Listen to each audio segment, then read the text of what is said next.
Bhagavate Vasudevaya. Narayanam Namaskritya Naram Chaiva Narottam Devim Saraswatim Vyasam Tato Jayamudire. Nashtuprayeshu Bhatreshu Nityam Bhagavata Sevaya. Bhagavati Uttam Shloke Bhaktir Bhavati Naishtiki. So continuing with the discussion on Srimad Bhagavatam, Canto 11, today we are starting new chapter, chapter 20th, Pure Devotional Service Surpasses Knowledge and Detachment. Text number 1 onwards. Shri Uddhava Uvacha Vidhishcha Pratishedhascha Nigamo Hi Ishwarasya Te Avekshate Arvindaksha Gunam Dosham Cha Karmana. Shri Uddhava said, my dear Lotus-eyed Krishna, you are the Supreme Lord, and thus the Vedic literatures, consisting of positive and negative injunctions, constitute your order. Such literatures focus upon the good and bad qualities of work. So Vedic literature now is talking about, because in the end of previous chapter, in the purport, at the end of the previous chapter, Lord Krishna stated, Guna dosha drishira dosho gunastubhya varjita. Focusing upon material piety and sin is itself a discrepancy, since actual piety means to transcend both of them. Shri Uddhava now pursues this point so that Lord Krishna will give a more elaborate explanation of this difficult subject matter. Shri Uddhava here states that the Vedic literatures which constitute the laws of God deal with piety and sin. Therefore, it must be clarified how one transcends activities recommended in the Vedas. According to Srila Vishwanath Chakravarti Thakur, Uddhava suddenly understood Lord Krishna's purpose in the words he had just spoken. And to induce the Lord to elaborate upon this interesting point, Uddhava outwardly challenged the Lord's statements. Krishna said, just go transcend material piety and sin. But he said the Vedic literature, they talk about sin and piety, positive and negative injunctions. So how do we understand this? Varnashram vikalpam cha pratiloma anuloma cha dravya deshavaya kalan swargam narakam evcha. According to Vedic literature, the superior and inferior varieties found in the human social system, Varnashram, are due to pious and sinful modes of family planning. Thus, piety and sin are constant points of reference in the Vedic analysis of the components of a given situation, namely the material ingredients, place, age, and time. Indeed, the Vedas reveal the existence of material heaven and hell, which are certainly based on piety and sin.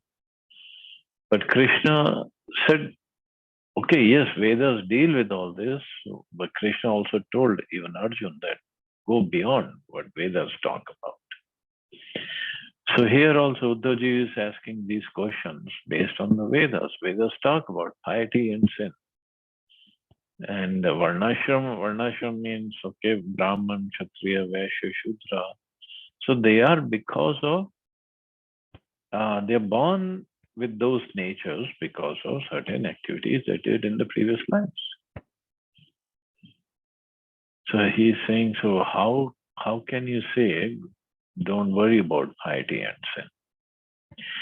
Pratiloma indicates a combination of a superior woman with an inferior man. For example, the Vedehika community consists of those born of a Shudra father and Brahman mother, whereas the Sutas are those born from a Kshatriya father and a Brahman mother, or from a Shudra father and Kshatriya mother. Anulom indicates those born from a superior father and inferior mother. The word Murdhav Sikta are those born of a Brahman father and Kshatriya mother.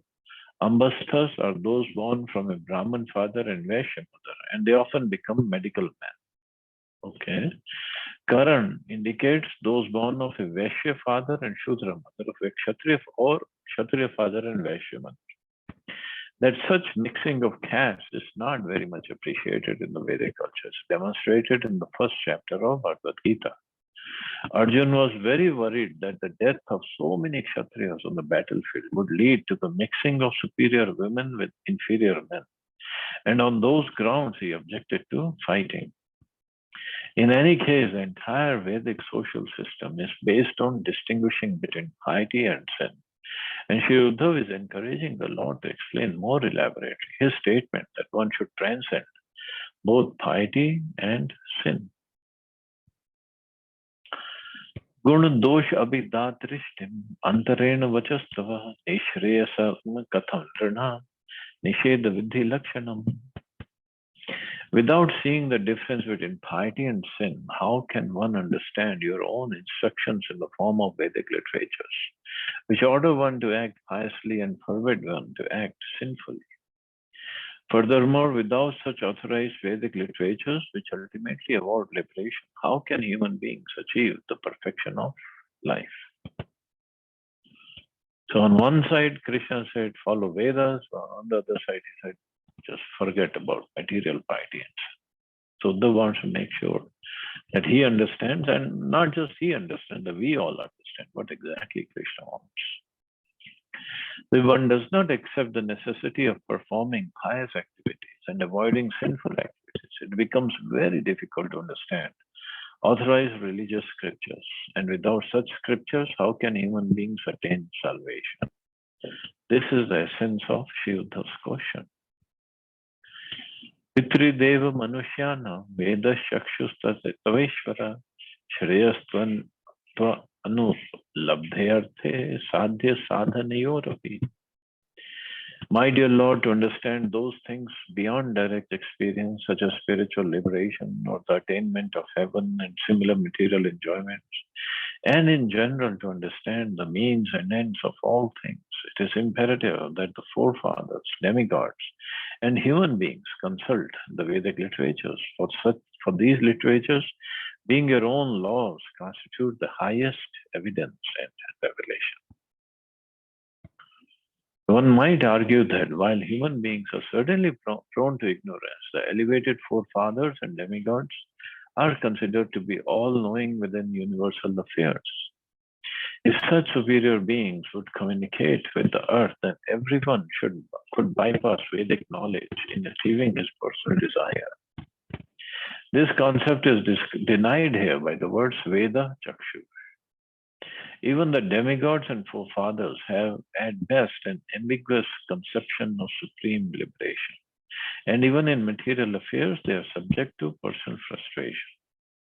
Although the demigods are all powerful in awarding material benedictions to inferior species such as human beings, they are sometimes thwarted or stopped in their personal programs of sense gratification. A rich businessman, for example, may have no difficulty paying the insignificant salary of one of his innumerable workers. But the same wealthy man may be completely frustrated in his dealings with his own family and friends, and may also be defeated in his attempts to expand his fortune by further investments. Although a rich man appears to be all powerful to his subordinate workers, he must personally struggle to fulfill his personal desires. So similarly, the demigods and forefathers encounter many difficulties in maintaining and expanding their celestial standard of living. They must therefore constantly take shelter of superior Vedic knowledge. Even in the administration of cosmic affairs, they strictly follow the guidelines of the Vedas, which are the laws of God. If such fabulous entities as demigods must take shelter of the Vedas, we can just imagine the position of human beings who are frustrated at virtually every step of their lives. So this is what Uddhavji is saying, that how can you say one should not follow the Vedas? And Vedas means everybody in the universe follows it. Gun dosh abhidadrishtir nigamatte nahi swatah nigamena pavadascha idhaya itiha brahma.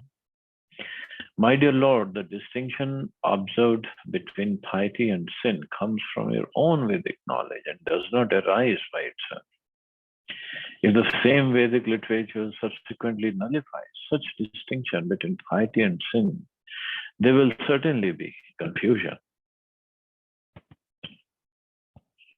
In Bhagavad Gita, Krishna says, Vedasya sarve rahame Vedya. By all the Vedas, I am to be known.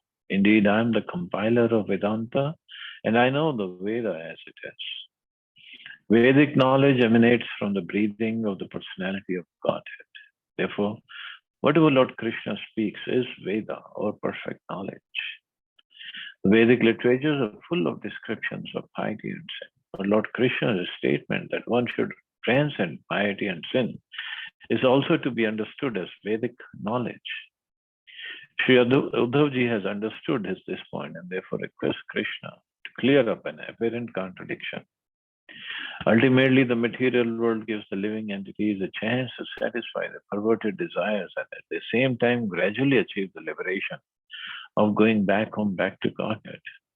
So material piety must be considered a means and never an absolute end, since the material world itself is not absolute, being temporary and limited. So material piety, what it does is it gives us good results. But to enjoy those good results, we have to take birth again. And material sinful activity gives us bad results. And to suffer, we have to take birth again, but still remain in the material world. So this is what Krishna's point was, but Krishna will explain better next verse. Shri Bhagwan Uvacha Yoga Streyo Maya Prokta Nranam Shreyo Viditsaya Jnanam Karma Cha Bhaktischa Nopayo Anyo Asti Kutrachit. The Supreme Personality of Godhead said, My dear Uddhav, because I desire that human beings may achieve perfection, I have presented three paths of advancement: the path of knowledge, the path of work, and the path of devotion. So Jnana Yoga, Karma Yoga, and Bhakti Yoga. Besides these three, there is absolutely no other means of elevation. Ultimately, the goal of philosophical speculation, pious regulated work, and devotion service is the same: Krishna consciousness. See, then somebody can ask, so Krishna says only Jnana, Karma, and Bhakti. What about Hatha Yoga, the Ashtanga Yoga? So that is part of Karma Yoga, actually. So, purport, it says, ultimately it's all Krishna consciousness. One should become Krishna conscious. As Krishna says in Bhagavad Gita, Ye yatha mam prapadyante tas tathaiva bhajamyaham. All of them, as a surrender unto me, I reward accordingly. Everyone follows my path in all respects, so son of Pritha. Although all authorized processes of human perfection ultimately lead to Krishna consciousness or love of God, various performers have specific propensities and qualifications and thus gravitate to different methods of self-realization. Lord Krishna here describes the three authorized processes together in order to emphasize that the ultimate goal is one. At the same time, philosophical speculation and regulated pious work can never be considered equal to pure love of Godhead, as Krishna has elaborately clarified in the previous chapters. The word Traya or three indicates that despite the ultimate oneness of purpose, the three paths display diversity in progress and achievement. Of course, not all the three paths. By following karma and jnana, one cannot make the same progress as one does by performing devotional service. And as Krishna says, the word karma here indicates work dedicated to the personality of God. So this is not just karma, this is karma yoga. There are two kinds of karma also. Karma yoga is work done, not full bhakti, but some part or work is done for Krishna's service or Krishna's pleasure. So that's karma mishrita bhakti. So that is yoga because it links our consciousness with Krishna. So karma, every karma is not karma yoga. Like people like to say, I'm a karma yogi. I'm working so hard to to make ends meet for my family. That's not karma yogi. There's no yoga. There's no link. One can be karmi, which is fine. That's not a yogi. That's what Krishna says in Bhagavad Gita. Work done as a sacrifice for Vishnu has to be performed. Otherwise, work binds one to this material world. Therefore, O son of Kunti, perform the prescribed duties for his satisfaction. And in that way, you'll always remain unattached and free from bondage. In the process of Gyan, one seeks impersonal liberation by merging into the glaring effulgence of the personality of Godhead. Such liberation is considered hellish by the devotees because by merging in Brahm Jyoti, one loses all awareness of the supreme blissful feature of the Lord as Bhagavan, the Supreme Person.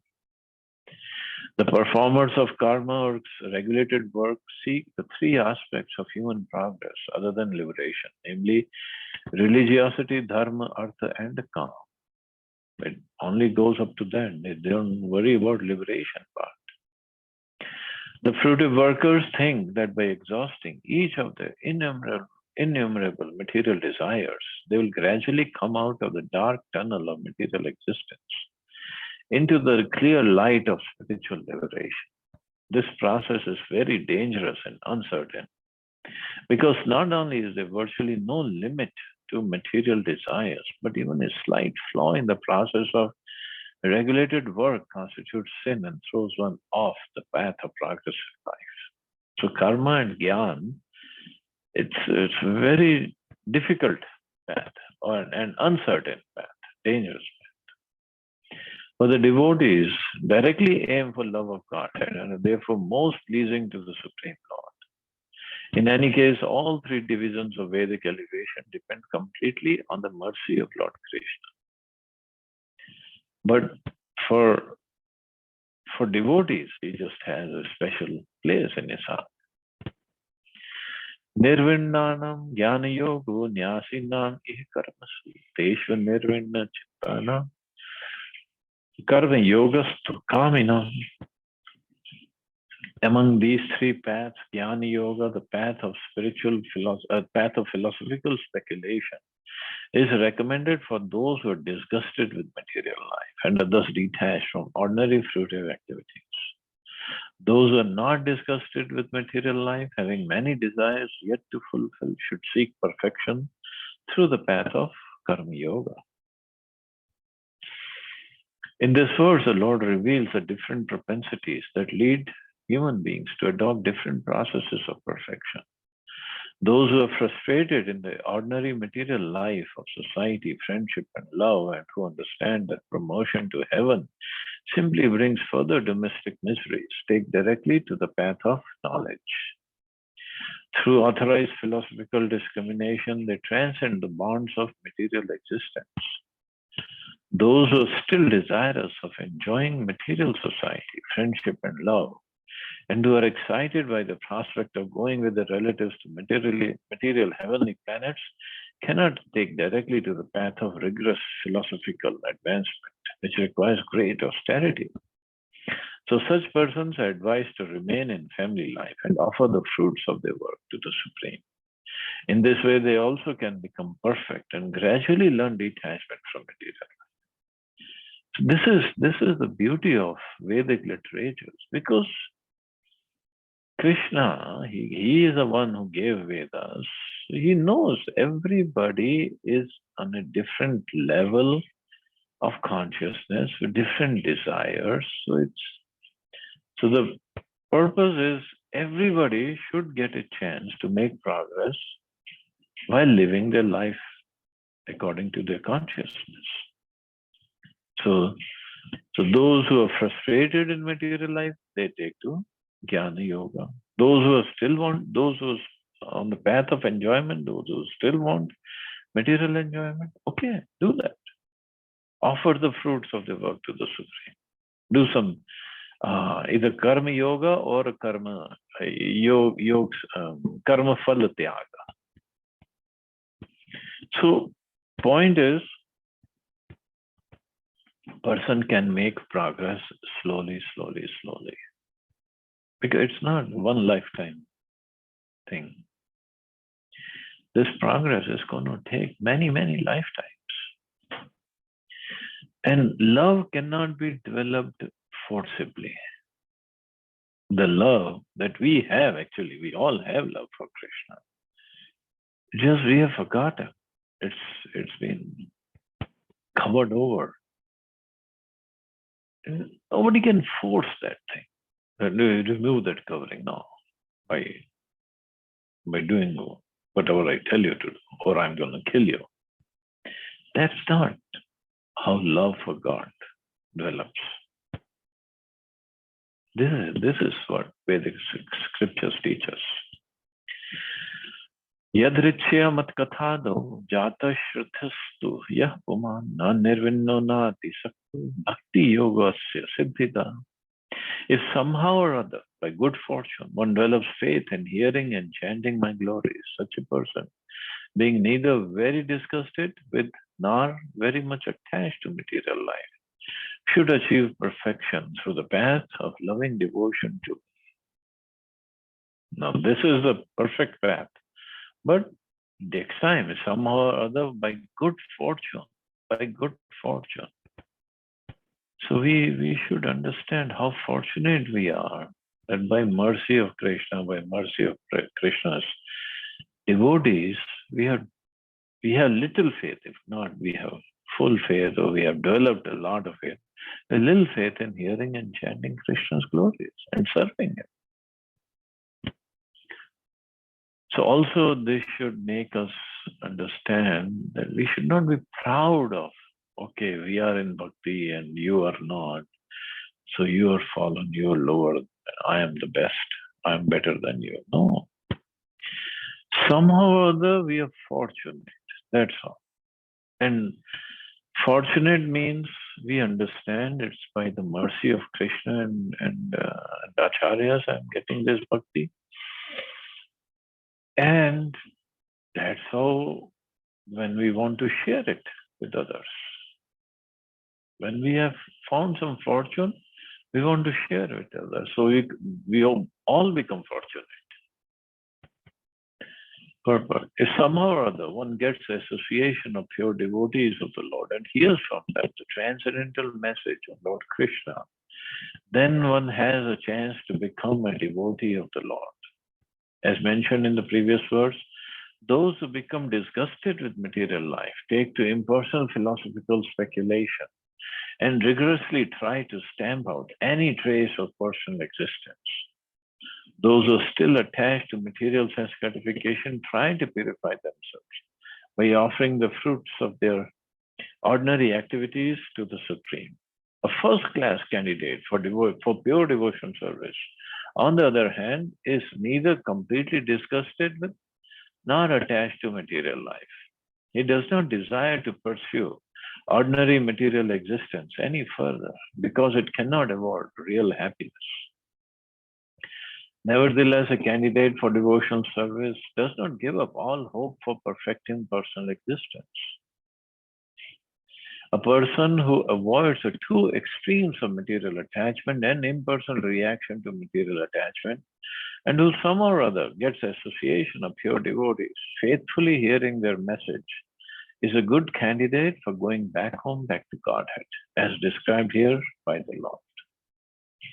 So that's what devotees are. They're not too attached and not detached from material life.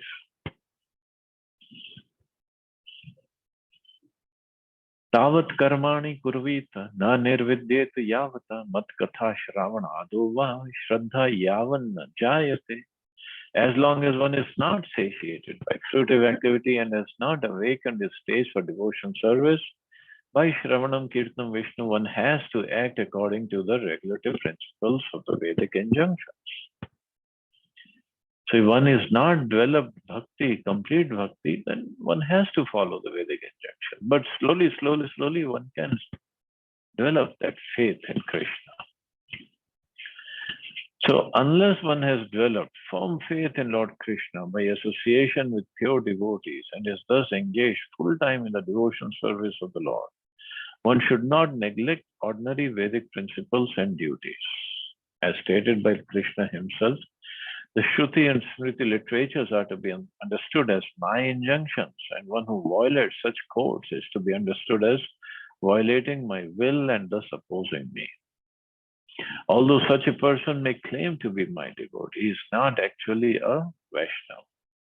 The Lord here states that if one has not developed firm faith in the process of chanting and hearing, one must comply with the ordinary injunctions of Vedic literatures.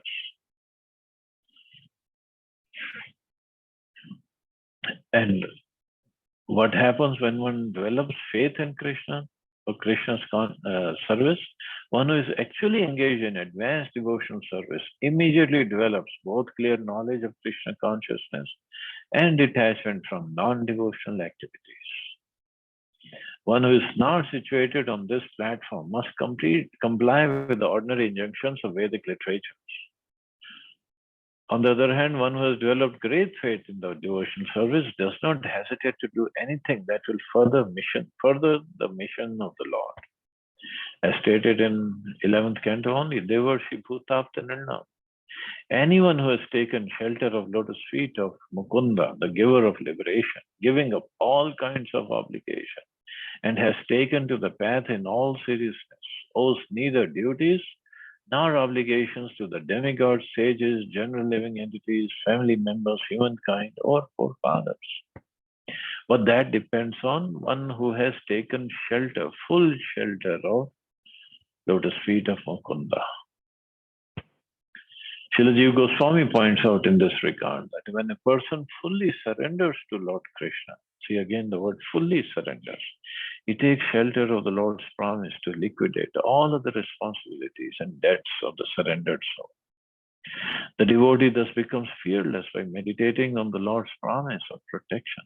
Those, however, who are materially attached are frightened by the prospect of full surrender to Krishna, thereby revealing their inimical mentality towards the Lord. So since we are sadhakas, we are trying to be surrendered. We are not fully surrendered. So we follow Vedic scriptures, we follow the injunctions, but at the same time trying to make progress devotionally.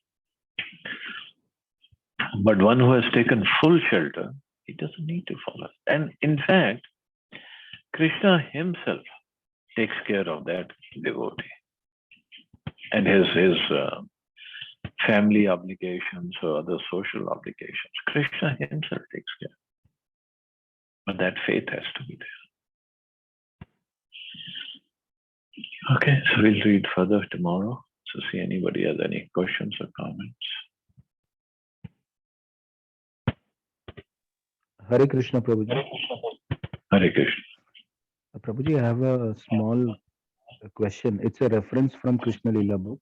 When Balramji was traveling across, different dham from north to south and further. So he met one Brahmin called Lom Harshan. He was, it was on Naimisharan, and then a lot of Rishi Munis were there, and he has been appointed. I mean, Lom Harshan was appointed as the chief, as the Vyaspit. He was sitting on that Vyaspit. So when Balramji arrived there, everybody, stand up and they paid their obeisances, respect to Balramji. But he was sitting there. He didn't stand up, right? Which if Balramji felt not good.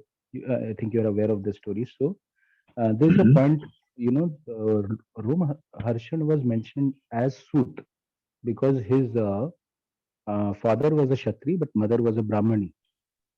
So it's a degraded form. It's not the other way around. And there were two words were used there, alom and vilom, something like that. I don't recall that, but if it is mentioned, it's mentioned for Brahman to Kshatri or Kshatri to Brahman, because I think in the past you mentioned in some of the katha that a Brahmin if marries a lower caste, it's okay. It's as per the Veda, but then it should not be the other way around.